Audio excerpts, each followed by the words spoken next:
All right, a little bit about me. I'm relatively new to the SF Public Utilities Commission. I joined a little over a year ago. My focus here is I'm on the programs team and I'm working on residential building electrification. But I'm a veteran to the utility program space, largely in California. Most recently, I worked on emerging tech, building codes and applying standards. Prior to that, I did some commercial and industrial energy audit and retro commissioning type work. So yeah, that's a little bit about me. Moving on, so San Francisco Public Utility, it's a department of the city and county of San Francisco. We run power, water, and sewer for the city and county, and through that we run two distinct providers. So we have a municipality, Hetch Hetchy Power, which serves most city buildings like the port, the airport, and a couple new redevelopment areas, which so that operates more like a muni, although it's not a continuous geographic area. And then something kind of special to maybe the California ecosystem, we operate a community choice aggregator program called CleanPowerSF, which sources electricity, but uses PG&E's, our utilities, distribution and transmission lines to kind of provide that. So a little background about how we're set up. So here's a little bit more detail on the next slide. Just some numbers to kind of throw at you, I suppose. So, you know, our power from Hetch Hetchy comes all the way from Yosemite. So we do kind of bring that water in to provide our city and county that resource, but also use that dam as well as other resources we've built up to provide power. So, you know, CleanPowerSF again is this sort of retail layer on top of PG&E's electricity infrastructure. There are all sorts of these set up all throughout California. They're usually joint powers authorities, a group of counties, a group of cities, that sort of thing. So, just to be clear, Hetch Hetchy Power on kind of the left side of your screen, muni, full monopoly. People don't really have choice to some extent. CleanPowerSF, we are, you know, this retail layer. We are competing against PG&E on providing generation to customers. So we don't quite serve everyone who has a PG&E account. So, all right, that will come into play a little later. So, you know, this is just a little bit more of a visual of, you know, we, you know, kind of in the left side do this part about like finding, sourcing, purchasing clean generation.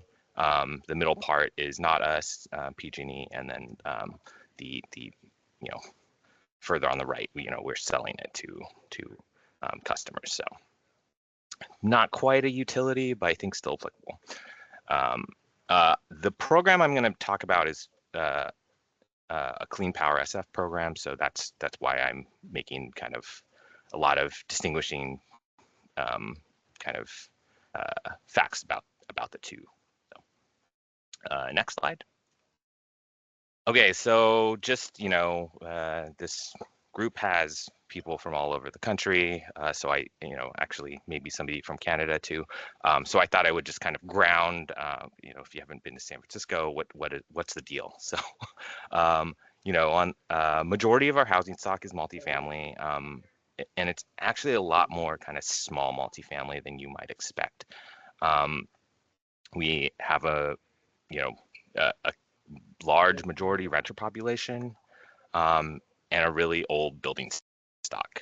And it's quite mild. This is from a couple days ago. This is graphic on the right, but you know, it's the middle of our summer really, and this is considered a hot day for us. So, Most residents don't have AC, and for the HVAC nerds in the room, I also kind of put up the ASHRAE heating and design cooling conditions here. So again, it's a really hot day is in the low 80s. A really cold day is in the low 40s. So all right, we can go to the next slide here. So we launched this new program. And we're early in on it. We're a couple months of running it. It provides a $50 per month incentive for 2 years for getting a heat pump water heater.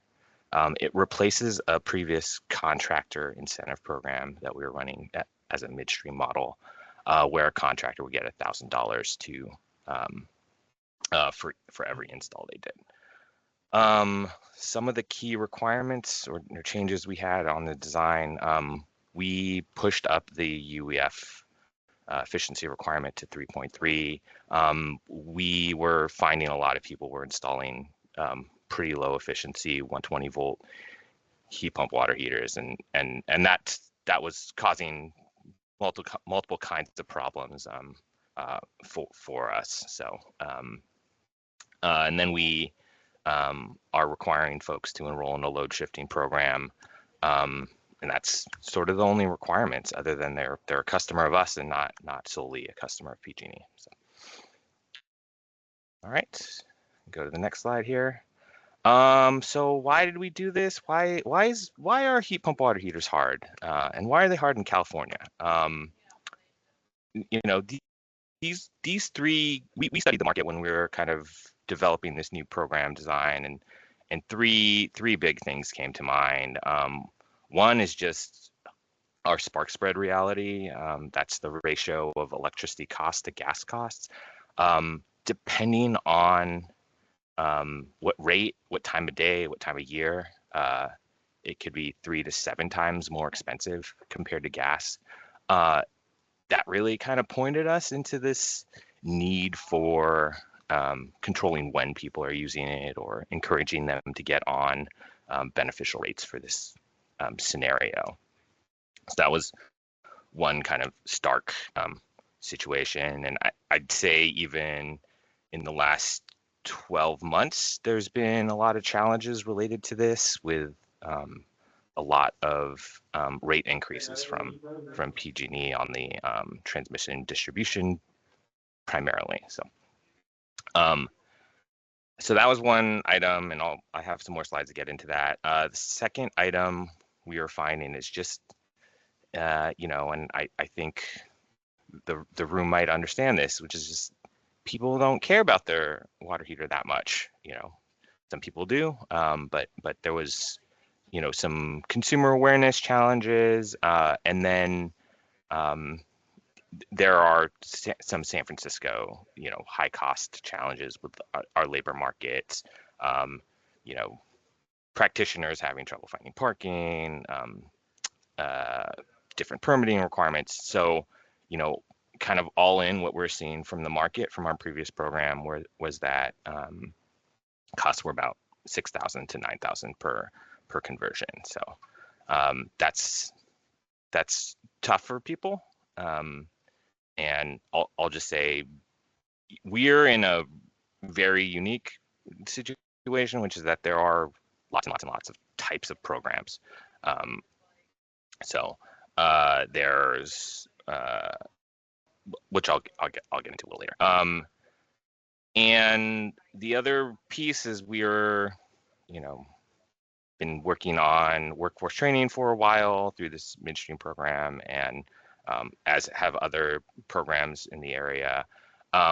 We were feeling like we have made a lot of progress on contractor skill, contractor availability to find these, but we're trying to square this really stark reality, which is in our area, a lot of water heaters are unpermitted. A lot of the installers of those water heaters are unlicensed, or these are kind of DIY projects. So Jesse, that's a great question. I will get to that in a little bit. So, all right, let's move to the next question. So on spark spread, this is maybe a graphic you've seen around. This is from the European Heat Pump Association. It's this very blunt way of looking at things, which is like, how much is your electricity compared to how much is your gas? And you can kind of see countries where that is favorable, possibly for electrification widely, and where it's not. And those kind of play out when you see this second graph put next to it, which shows kind of this, you know, adoption rate per household, sales per household. So yeah, we can squint and imagine what this looks like in the U.S. because ACEEE did this for the U.S. and found all of these areas where it's maybe easier or harder to electrify. So California, we are 4.5 times more, which is my reality living here, really, and working on electrification, which is just, from a purely economic standpoint, it can be pretty hard to justify in some cases. Not always. So yeah. All right. So that was a little bit of doom and gloom. So that's pretty blunt, but what's actually going on? So I when Bureau of Labor Statistics still had data on electric and gas costs, I plotted this out, and for the metro area of San Francisco Bay Area, and as I was kind of saying, it's been hard-ish, but it's been really hard the last 24 months, which is that this ratio has been pretty stable around 4 and has gone to 5 recently. So it's a lot, or both electricity and gas are really expensive in California, and electricity is more expensive than gas, so by quite a bit. If you hit one more over, it should kind of show. So this is kind of what that might look like. So depending on what rates you're on, it's all of this is to say it's like there's all these time of use rates. It's very complicated for customers to navigate. Sometimes there's little to no change between peak and off peak. Sometimes there's a really dramatic change between peak and off peak, and sometimes now we're introducing fixed charges. So these are hard things to navigate for somebody that's like, geez, I want a water heater. Okay, so we'll go to the next slide here. There was this great evaluation study on the water heating market in California, which was like, how are people buying water heaters? How are they installing them? And it's kind of what it had found, which is, a third of people are getting licensed plumbers in the state of California. Less than 10% of those are permitted. And a lot of people are getting that through these kind of other channels. So anyway, just some food for thought there. We'll go to the next slide. Why don't we just kind of build this slide out? We can hit forward 3 more times. So one more time. So we went kind of back to the drawing board and was like, what's actually happening in this market? And we were, originally under this kind of third item, trying to influence more plumbers to learn how to do electrification. And, looking at all the program activity, we felt that was a little redundant. So we moved further down to homeowners. So that's kind of the big change with this program idea. But yeah, we have a program that does kind of point of sale coupons for buying a heat pump water heater. We have a big statewide program called Tech that works on providing workforce training and contractor incentives. For I guess 3 more months, we still have the 25C tax credit, but we're not finding like ways to really engage customers.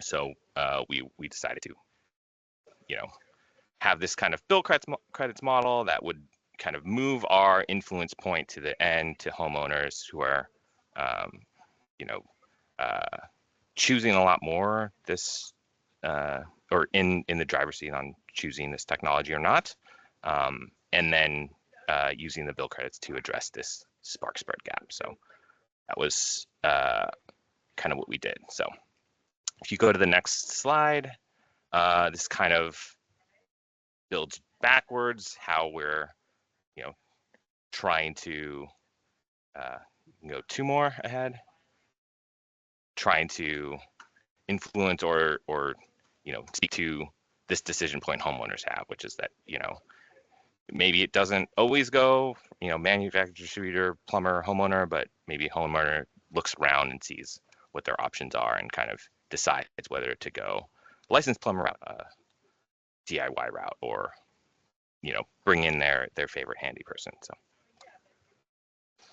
okay, so a little bit more about the program, so that the next, you can go to the next slide here. So here's where I'll maybe address Jesse's question. So we are trying to sort of like fix this heat pump water heater electrification economics thing that consumers are having, which is, you know, we're giving them this $50 monthly bill credit if they take their heat pump water heater that they've got and enrolled it in a load shifting program. You know, as they enroll, we're checking what electric rate they're on. You know, we're engaging them on you know, education about, hey, maybe you should be on this other rate, you know, using this to build awareness and organic interest from the end user.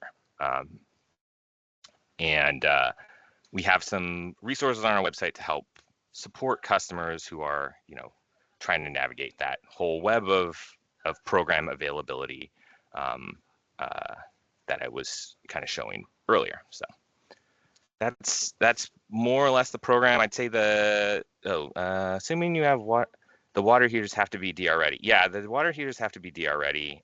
We are requiring that they are enrolled in a PG&E program called Water Saver, which and one of the other things is if a manufacturer hasn't integrated with this load shifting program, you know, we're working with PG&E's program. We're working with contractors to get that manufacturer to pilot and enroll, and once they have, their you know, previous products that have been installed can qualify. So sometimes people are applying to our program and we're like, hold on, your heat pump water heater is not able to enroll in this load shift program. So once it is, you know, we can start your bill credits. So hopefully that answers your question, Jesse.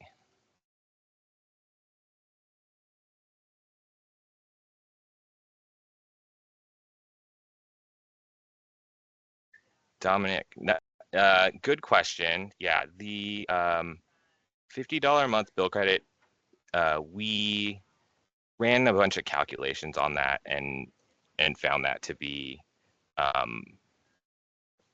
you know, it is a little bit of an overpay, but the rationale was that it protected, you know, customers from, you know, potentially higher bills or yeah, it was a high gas user on their water heater could get there basically. Maybe add some clarification to my question, if that's Yeah, okay.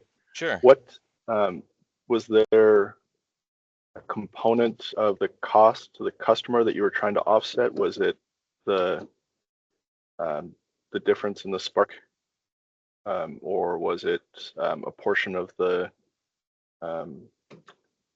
heat pump water heater? What was it anchored to something specific? It wasn't.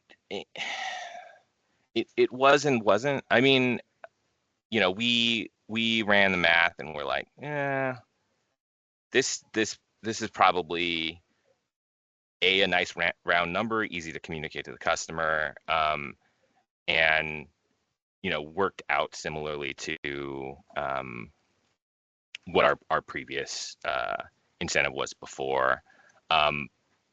But yeah, I you know, we didn't want to like zero out somebody's bill, for example. There were a lot of considerations into that number. There were some calculations that informed it, is I guess what I'll say. Okay, so it was a number that was big enough to look attractive, but not so big that it would bring their bill down to zero. Yeah. We can go have one more slide and then we can maybe jump really into questions.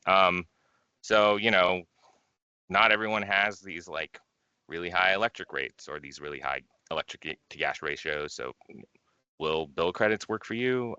I don't know, maybe. So, you know, I think there's some clear benefits to design and program this way. You directly deliver benefits to your ratepayers, so that's kind of one thing. It has a lot lower administrative burden than cutting checks for us. It has very predictable financial burden to amortize out an incentive over 2 years. You can tie this to ongoing operational behavior. So, you know, enroll in that smart thermostat program, you know, that sort of thing. And so those were some clear pros for us. You know what?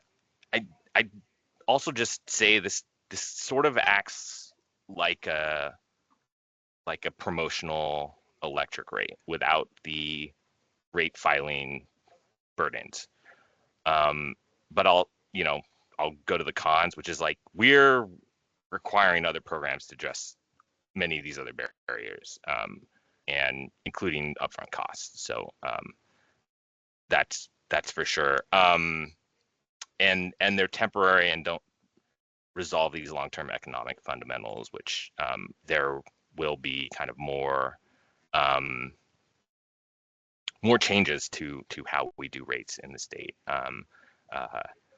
You know, we will be bringing in more fixed costs to electric rates to deal with this sort of volumetric cost issue on the electric side.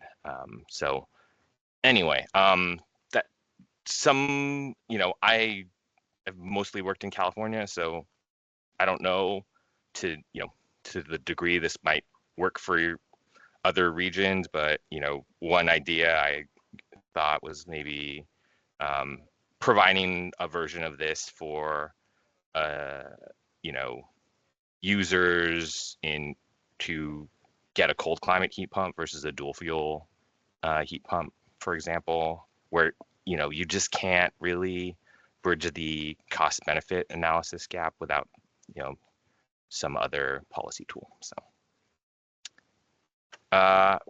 that's kind of all my presentation. So if you want to go to Q&A, and yeah. Thank you for the presentation, yeah. Tim.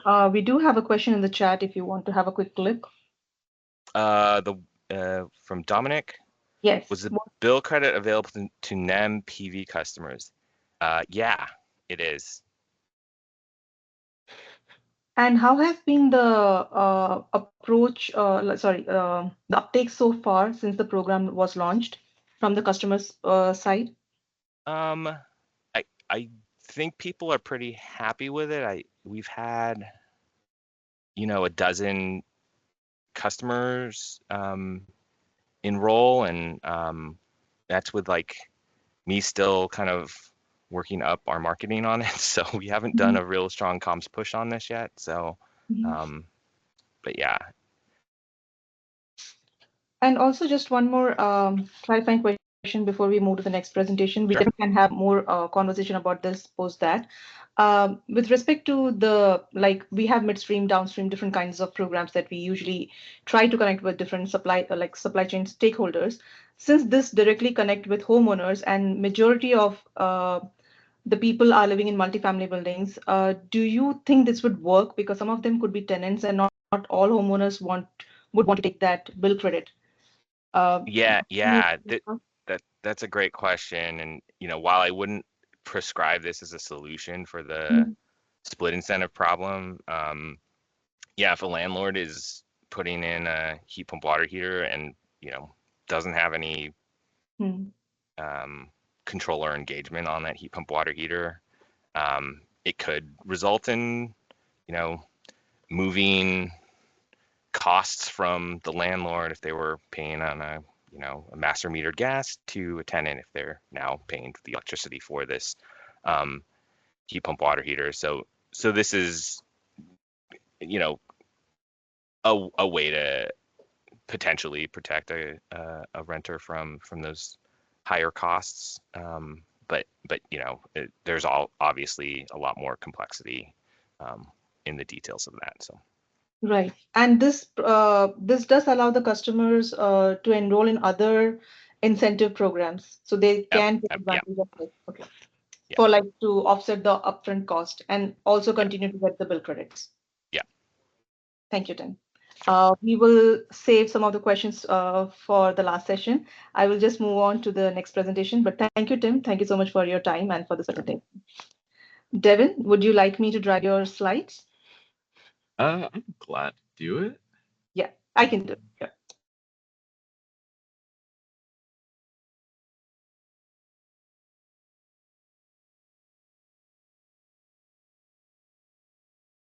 Okay. Can y'all see my screen okay?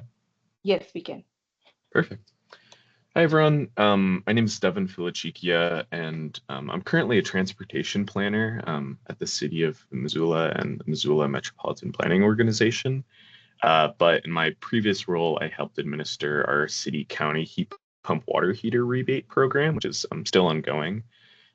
So yeah, I'll save some questions or some time for questions at the end, but also I'm glad to address them as I go through the presentation. I'm able to see the chat, and I think I'll be able to see if folks raise their hands, so feel free to interrupt if something's particularly relevant to a slide I'm on. So a little bit of what I'll be discussing today. I'm going to start with our heat pump water heater rebate and a little bit of how it's evolved over time. Then I'll share a little bit about our local funding landscape in general for heat pump water heater rebate, or for our heat pump water heaters, and also ways to support the appliance outside of our rebate. And then I'm going to share some data from surveys we collected from former rebate recipients. And yeah, then we'll have some time for a Q&A. So starting with our rebate overview, in the summer of 2023, the City of Missoula and Missoula County, and that's in Montana, we partnered with the Montana Department of Environmental Quality to pilot a heat pump water heater rebate program. They had some additional funding, and yeah, we're interested in doing a pilot process. So this was before my time at the city, but this rebate was entirely funded by Montana DEQ. And we ended up choosing to provide a $500 rebate along with an additional $75 if folks completed a optional follow-up survey. So we selected heat pump water heaters for this rebate pilot as they seemed a little bit more straightforward than something like a rebate for heat pumps for heating and cooling. The applications were a little bit more uniform, and I think especially in a colder climate like Montana, there was a little bit less information to share about like the changing technology and cold climate heat pumps and things like that. So it seemed a little bit more straightforward of an application or of a rebate process. And then a couple years later, the city of Missoula received funding from the Department of Energy's Energy Efficiency and Conservation Block Grant, or EECBG, and we allocated about $46,000 from this grant to continue the rebate program. We have a limited window to expend the EECBG funds, so and we're also finding that the $575 rebate didn't quite offset costs like we had initially hoped. So starting in May of this year, we raised that rebate amount to $1,435.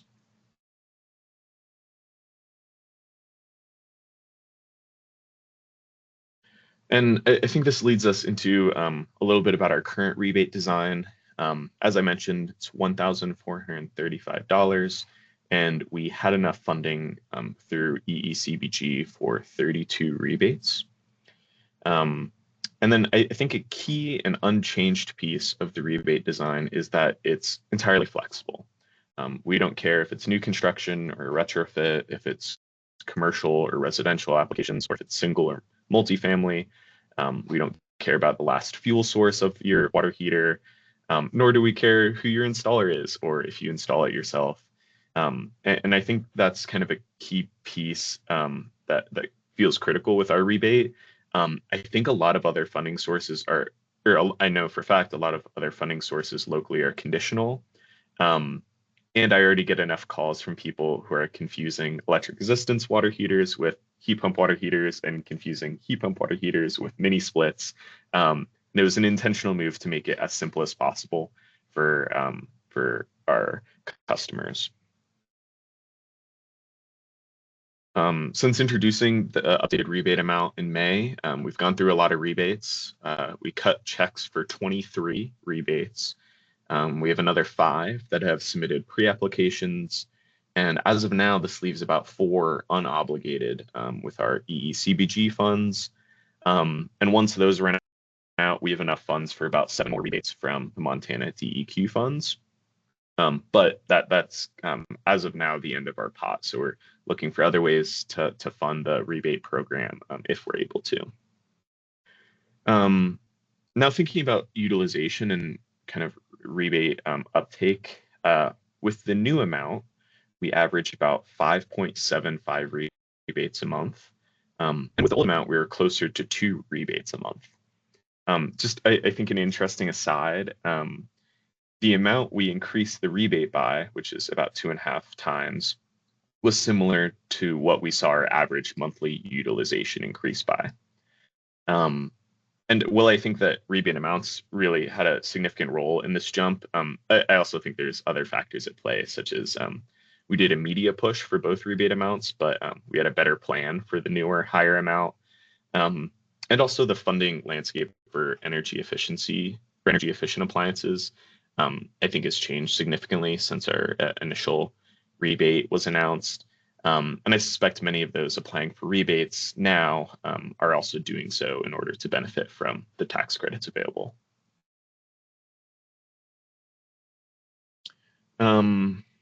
Now I'm going to move a little bit into talking what our funding landscape looks like big picture in our community. There's 3 key funding sources I want to highlight, which all can be stacked together. There's some local financing options, which I don't think are utilized regularly, but I think they're a nice tool. There's also utility rebates available, and of course the local rebate that I just discussed. So with local financing, it's not necessarily a way to reduce the cost of a heat pump water heater, but yeah, there's some local options to spread that cost over time. The first is an alternative energy revolving loan program through Montana DEQ. Provides low interest loans to fund energy conservation measures generally. But the program's pretty competitive and it fills up typically. And there's also a local credit union, Clearwater, and they offer an energy efficiency loan as well as a solar loan. And the solar loan requires solar as part of the package, of course, but you're able to bundle it with other upgrades such as a heat pump water heater. And while these aren't really as impactful as rebates, I suspect that they're influential in supporting efficient appliances, especially when folks are financing a much larger project. Feels like a nice opportunity to maybe add something on like a new water heater. So in Missoula County as a whole, we're served by two electric utilities, Northwestern Energy and Missoula Electric Cooperative. Northwestern serves a majority of the city, and they offer a really significant rebate at $3,000. This rebate, however, requires that you're replacing an electric resistance water heater with a heat pump water heater. So if you're fuel switching, it doesn't apply to you.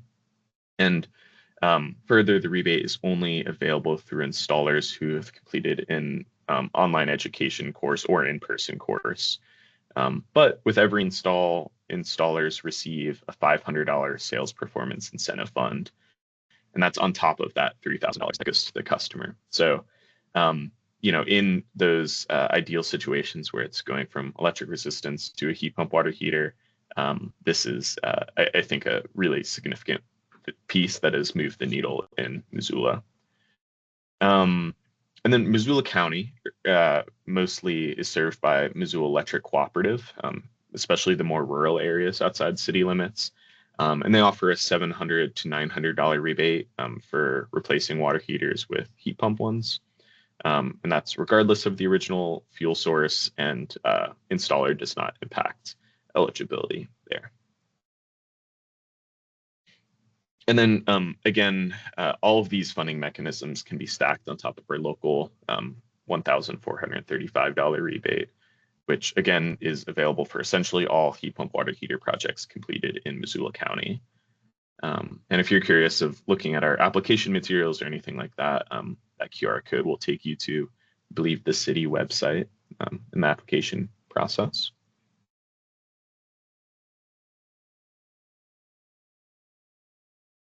So depending on folks' previous appliance and the contractors that they choose, people could be eligible for up to $4,435 in rebates going straight to the customer, and that's just locally. And I really think in instances like this, it makes selecting a heat pump water heater over other models a fairly straightforward choice, as you might imagine. But even on the low end, if folks are installing a heat pump water heater, they're at least eligible for our $1,435 rebate, which I think in most cases makes the appliance cost competitive with other types of water heaters, especially if they're looking at a self-install. But yeah, I think that these incentives kind of stacked together have moved the needle significantly in Missoula and really changed the landscape of installers' familiarity with them and just general adoption. So shifting again, we can dig a little bit into the heat pump water heater survey data that we have. So our initial rebate, which was funded by Montana DEQ, it required a satisfaction survey as part of our rebate administration. So that said, the data here comes from just optional surveys completed from 2023 summer to summer of 2025. Since the beginning of the surveys collection, I think there's some key pieces that have changed. One is that I've noticed installer knowledge has improved significantly. When I first started working with installers, heat pump water heaters were something that a few folks were willing to touch. But there wasn't much excitement around them, and now I think most of the installers I speak to are very familiar with them and have done a lot of installs. So keep that in mind as we go through. And I think the installer training from the Northwestern rebate is another big piece of that as well. And generally, I think where I'm seeing installers beginning to advocate for heat pump water heaters, that's probably partially due to the rebate and the the cost savings that can be passed on to the customer. But I also think people are getting a lot more comfortable installing them. So the first question we asked was, in general, how satisfied are you with your heat pump water heater? In general, folks were satisfied with kind of all of the pieces of the questions we asked. So 4.62 was the average number that people responded to, how satisfied they are with their new heat pump water heater. And these numbers come from 29 recipients of the rebate. A similar outcome were satisfied with the installation process at 4.58 out of 5. And even more people were satisfied with the local rebate distribution process at 4.67 out of 5. And then we gave a lot of opportunity for short response. We just kind of wanted to collect data of like what, really first came to mind for folks. So keep in mind that we coded people's short answer questions here. So as we go through these results, 4 people saying the appliance was quiet doesn't mean everyone else thought the appliance was loud. They just didn't mention the quietness. So what people liked, most of them, 16 said energy efficiency or cost savings. 8 mentioned they liked that it was all electric and didn't have any gas attached to it. 7 said the appliance just generally works well, which is nice to hear. 6 folks liked the technology. 4 liked that the appliance was quiet. 3 just appreciated that it did what a water heater is supposed to do and provide enough hot water. 2 people appreciated remote monitoring, and 1 person liked that it kind of acts as a dehumidifier in their space.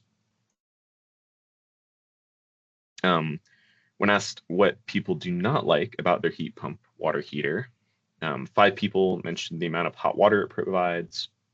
4 mentioned the noise of the appliance. 2 mentioned a limited cost savings. 2 mentioned appliance malfunction. 1 mentioned cool air discharge. 1 mentioned dealing with condensate. 1 mentioned a faulty application. And 1 mentioned a high replacement cost. When we asked about the install process, a vast majority, 17 people said that all went well, there were no issues, and 2 people mentioned that their installer was really helpful. And then the negatives are a little bit more spread out. 6 folks mentioned that the technician didn't seem knowledgeable about the heat pump water heater. Again, I think that's one piece I suspect has changed over time. 2 people didn't like that they had to move water heater locations. 2 people mentioned condensate discharge again. 3 people mentioned coordinating with contractors, and particularly they mentioned, dealing with someone to cap their gas line and, maybe a panel upgrade or various contractors. 1 mentioned the permitting process.